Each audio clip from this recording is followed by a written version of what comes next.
Never bet the devil your head. Written by Edgar Allan Poe. A tale with a moral. Con tal que las costumbres de un autor, says Don Thomas DeLa Stories, in the preface to his amatory poems, sean puras y castas, importa muy poco que no sean igualmente severas sus obras. Meaning, in plain English, that, provided the morals of an author are pure personally, it signifies nothing what are the morals of his books. We presume that Don Thomas is now in purgatory for the assertion. It would be a clever thing, too, in the way of poetical justice, to keep him there until his amatory poems get out of print, or are laid definitely upon the shelf through lack of readers.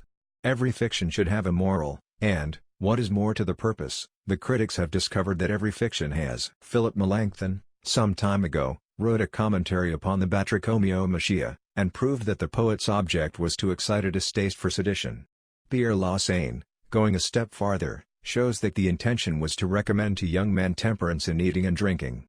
Just so, too, Jacobus Hugo has satisfied himself that, by Eunice, Homer meant to insinuate John Calvin, by Antinous, Martin Luther, by the Latophagi, Protestants in general, and, by the Harpies, the Dutch.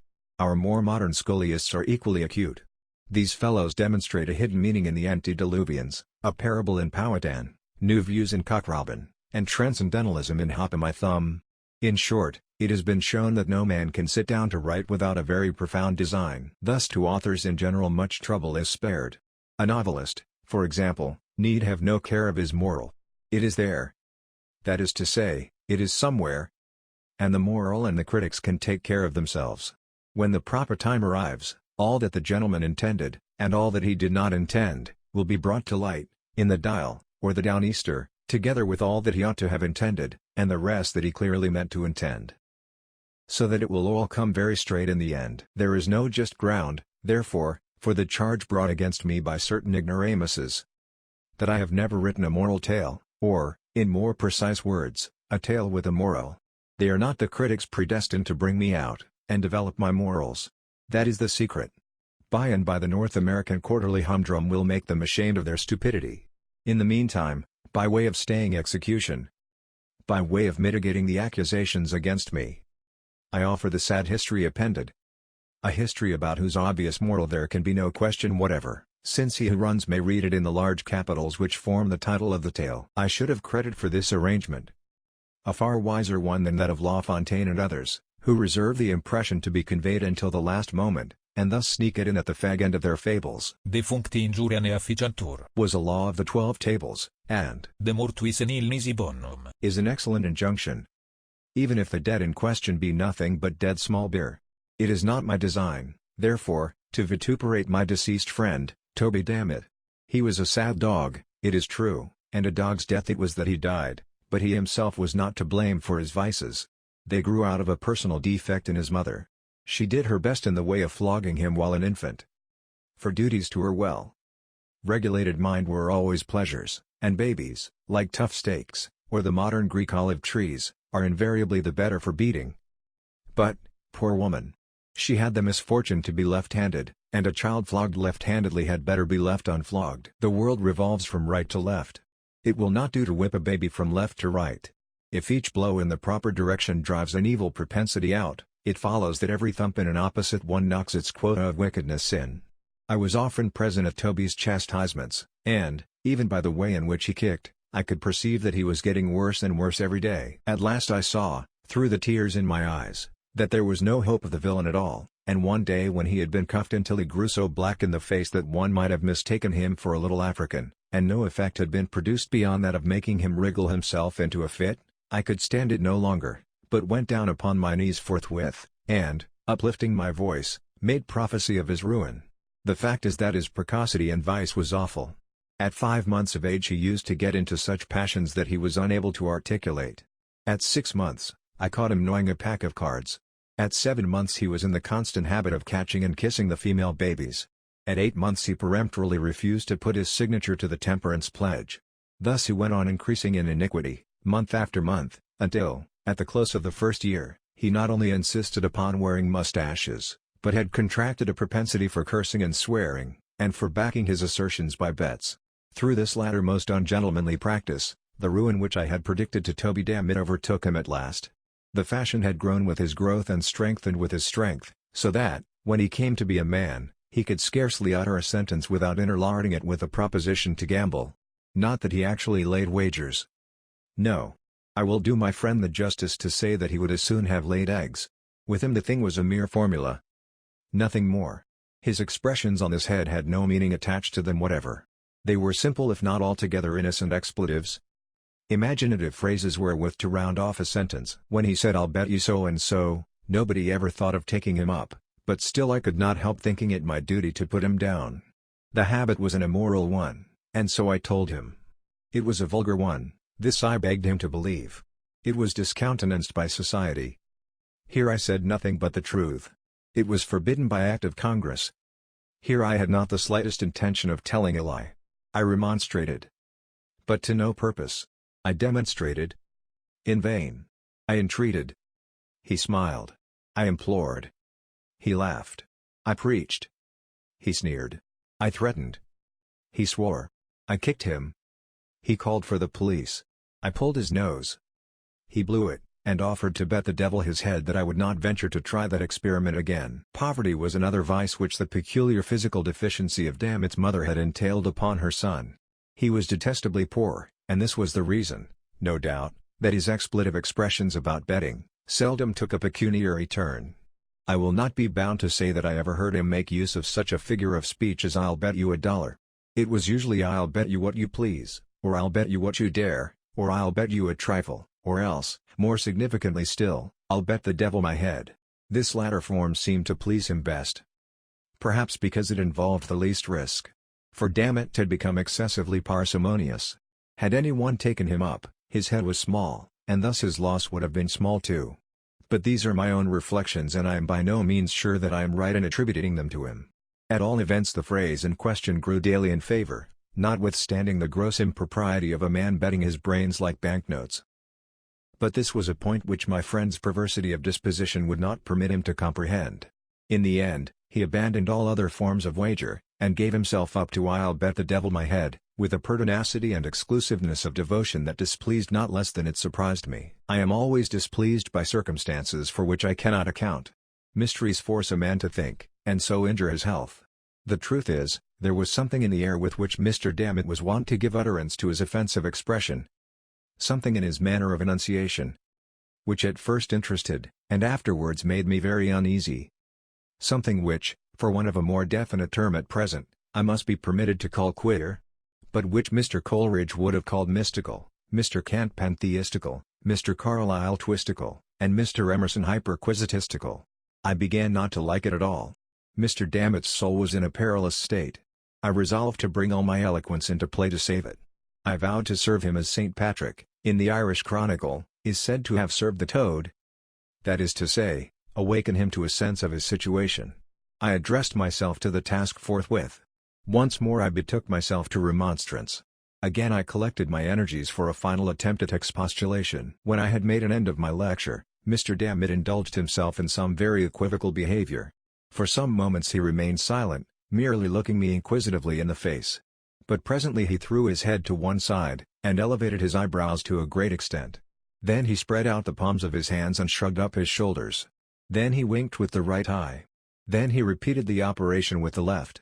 Then he shut them both up very tight. Then he opened them both so very wide that I became seriously alarmed for the consequences. Then, applying his thumb to his nose, he thought proper to make an indescribable movement with the rest of his fingers. Finally, setting his arms akimbo, he condescended to reply. I can call to mind only the beads of his discourse. He would be obliged to me if I would hold my tongue. He wished none of my advice. He despised all my insinuations. He was old enough to take care of himself. Did I still think him baby Dammit? Did I mean to say anything against his character? Did I intend to insult him? Was I a fool? Was my maternal parent aware, in a word, of my absence from the domiciliary residence? He would put this latter question to me as to a man of veracity, and he would bind himself to abide by my reply. Once more he would demand explicitly if my mother knew that I was out. My confusion, he said, betrayed me, and he would be willing to bet the devil his head that she did not. Mr. Dammit did not pause for my rejoinder. Turning upon his heel, he left my presence with undignified precipitation. It was well for him that he did so. My feelings had been wounded. Even my anger had been aroused. For once I would have taken him up upon his insulting wager. I would have won for the arch-enemy Mr. Dammit's little head. For the fact is, my mama was very well aware of my merely temporary absence from home, but coda chef midade. Heaven gives relief. As the Mussulmans say when you tread upon their toes. It was in pursuance of my duty that I had been insulted, and I bore the insult like a man. It now seemed to me, however, that I had done all that could be required of me, in the case of this miserable individual, and I resolved to trouble him no longer with my counsel, but to leave him to his conscience and himself. But although I forbore to intrude with my advice, I could not bring myself to give up his society altogether. I even went so far as to humor some of his less reprehensible propensities, and there were times when I found myself lauding his wicked jokes, as epicures do mustard, with tears in my eyes. So profoundly did it grieve me to hear his evil talk.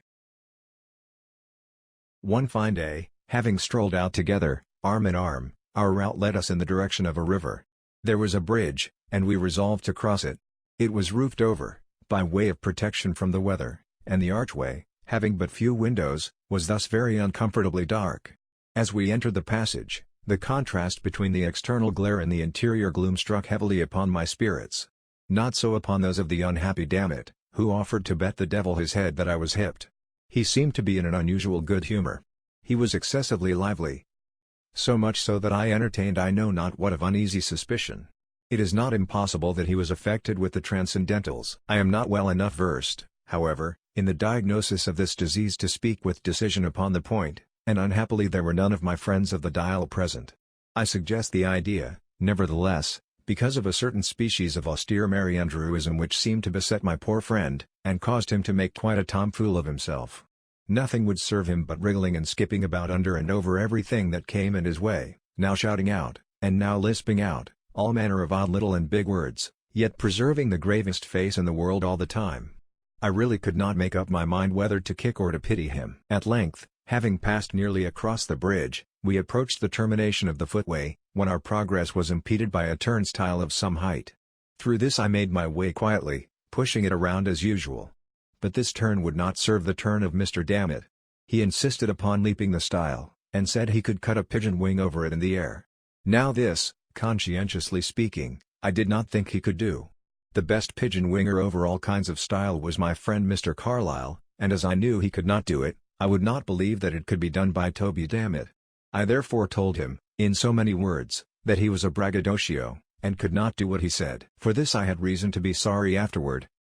For he straightway offered to bet the devil his head that he could. I was about to reply, notwithstanding my previous resolutions, with some remonstrance against his impiety, when I heard, close at my elbow, a slight cough, which sounded very much like the ejaculation ahem. I started, and looked about me in surprise. My glance at length fell into a nook of the framework of the bridge, and upon the figure of a little lame old gentleman of venerable aspect. Nothing could be more reverend than his whole appearance, for he not only had on a full suit of black, but his shirt was perfectly clean and the collar turned very neatly down over a white cravat, while his hair was parted in front like a girl's.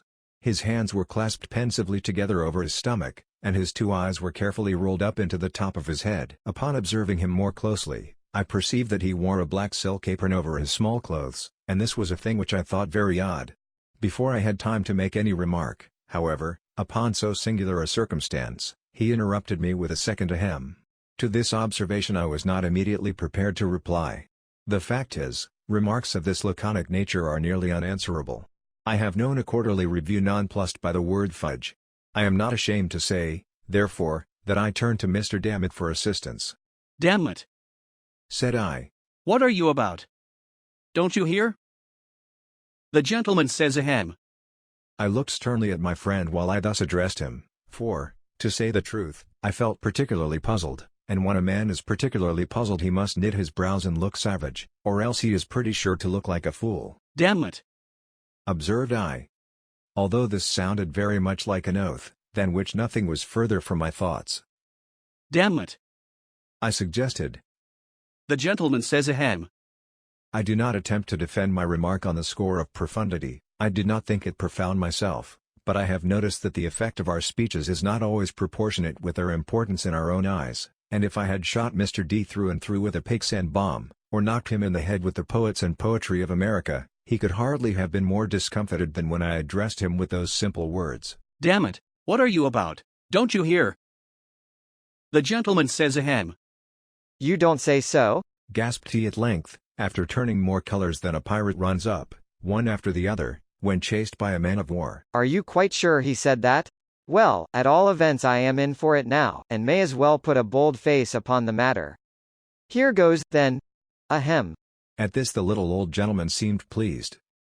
God only knows why.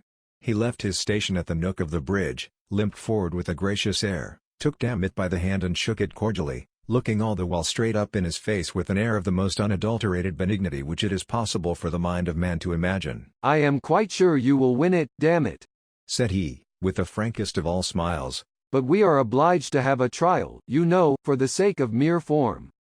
Ahem, replied my friend, taking off his coat, with a deep sigh, tying a pocket handkerchief around his waist, and producing an unaccountable alteration in his countenance by twisting up his eyes and bringing down the corners of his mouth.